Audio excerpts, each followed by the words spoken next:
The Turlock Journal presents high school football from the field to your screen. The Blitz, sponsored by Moxie Credit Union.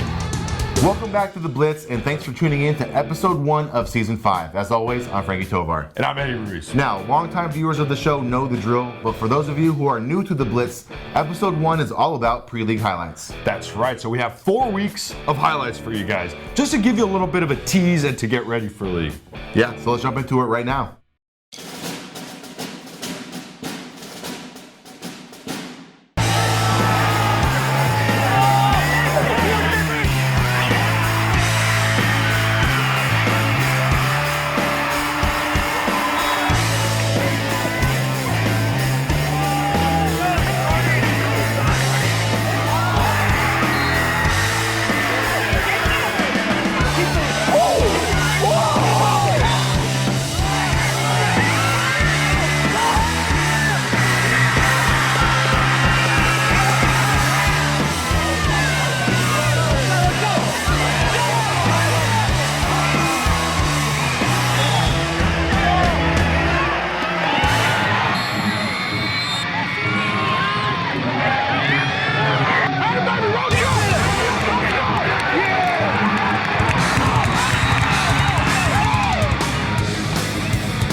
As always, those clips are very exciting, very fun to watch, but again, remember that's only one small taste of what you'll get the rest of the season. But before we talk about the rest of the season and the rest of what we'll be covering, let's recognize our sponsor, Moxie Credit Union. Moxie Credit Union, they've been a sponsor for 4 seasons. They're a diehard supporter of the Blitz. If you need a toy loan, an auto loan, a home loan, Moxie Credit is the place to go. Check out their storefront on Gear Road and tell them the Blitz sent you.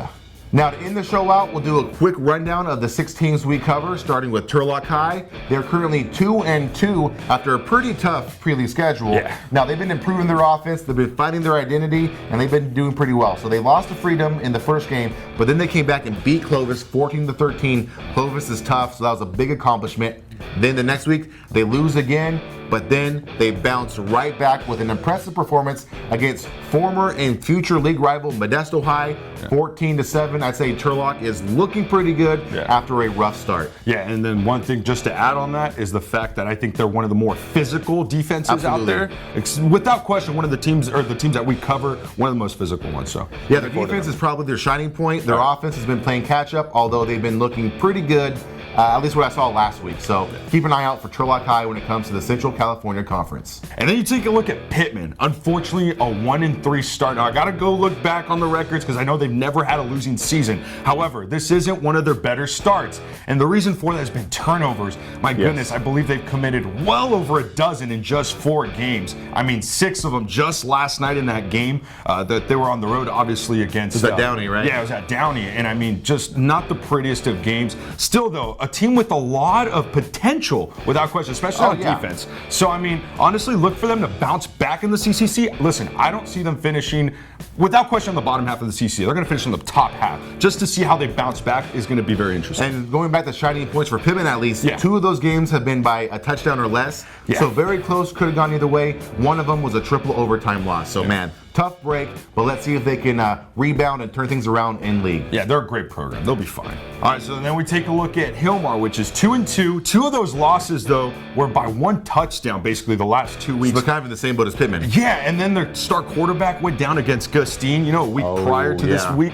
And then you take a look at one of their star linebackers, Tyler Amaran. I guess he went down at Sonora. So, I mean, you take a look at some injuries, and then it's a small school. Really, the numbers are kind of limited in Hillmar, but the potential, the coaching, unbelievable coaching, that's that. The mainstay, Yeah, Frank Marcus knows what he's doing, and his squad, and then the community is great, too. Obviously, they support their teams. I think they'll bounce back in the TVL. It's just a rough start in pre-league, that's it. And it happens. And hopefully Crowley gets better because he is an absolute monster in offense. I know one of their games, he scored 5 touchdowns on his own.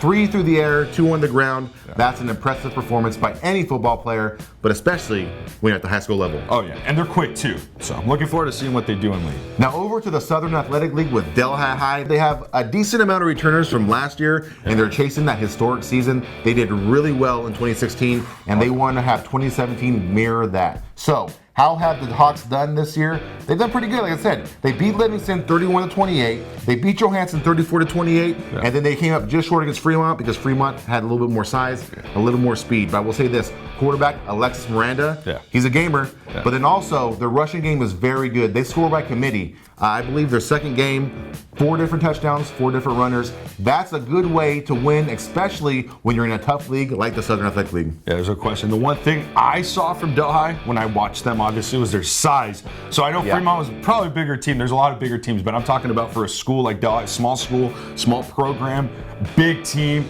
big hearts. Honestly, I'm expecting to possibly be in the mix for the SAL. Like, don't be surprised, even though they're 2-2 so Obviously, far. Gustine will be up there. But Delhi, I think they have a good shot. So keep an eye out for the Hawks. All right, now the second team in the SAL, Nair, obviously the Coyotes. Not what it was last season, which, they only had 16 kids, basically, at the most point. And I think they had like 22, 23 this year.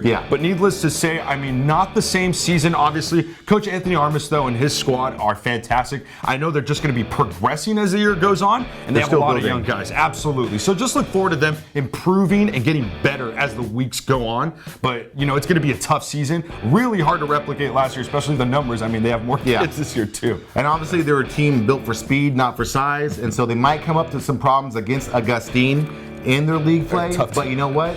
If they have the heart, they might overcome it. And Armas, he's a good coach. That's a good program over there, a good staff. And if anybody can help them win, it's going to be those guys. And finally, last but not least, we have Turlock Christian High. Man, they're kind of in a limbo area. They lost their coach after the first game. They lost their running back and linebacker after the first game. So that's kind of tough. But despite all that, they bounced back and won in overtime against Forest Hill, 28-26. That's always an impressive feat for TC when they can get an early win. Obviously, it's no secret they've struggled in years past, but let's see Coach Goodwin, former coach of Nair. Let's see if he can turn things around and help the Eagles get a winning record in the CCAA. It's going to be very tough, though. The CCAA, I want to say, as far as division or conferences, go, it's kind of one of the more balanced, just even, the competition. So they're right there. Absolutely. Now, everybody except for Hillmar High and Turlock Christian High will be entering league play next week. So for 4 of our teams, all the chips will be on the table, and I'm not talking about potato chips. I love potato chips, so I'm looking forward to league play. I do too, but as I said, the rest of the Blitz season will be incredible. Next week, we're covering Pittman versus Merced, 2 CCC powerhouses. You don't want to miss that coverage. It's set to be an incredible matchup. I can't wait to see who comes out on top, basically, because two of these teams are without question going to be some of the front runners for the CCC. So let's see. Top 2, top 3, right? Exactly. So let's see who kind of gets a little bit of a head start. Now, if you're not able to watch that game in person, of course, you can tune into the Blitz on Saturday and on Monday for highlights and extra coverage at turlockjournal.com. And of course, follow us on Facebook, Instagram, and Twitter. And man, give Loud Eddie a shout on Twitter. Give me a shout, Frankie Tovar. You know where to find us, right here on the Blitz. So thanks again for tuning in to episode 1 of season 5 of the Blitz. We'll see you next week.